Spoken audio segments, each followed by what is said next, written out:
this one, another. You know this already.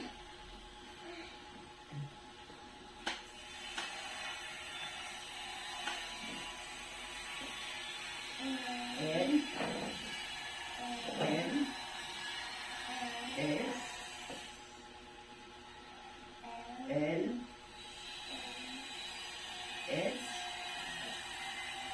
F, F,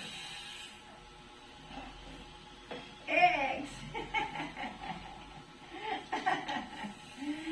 All these letters begin with E.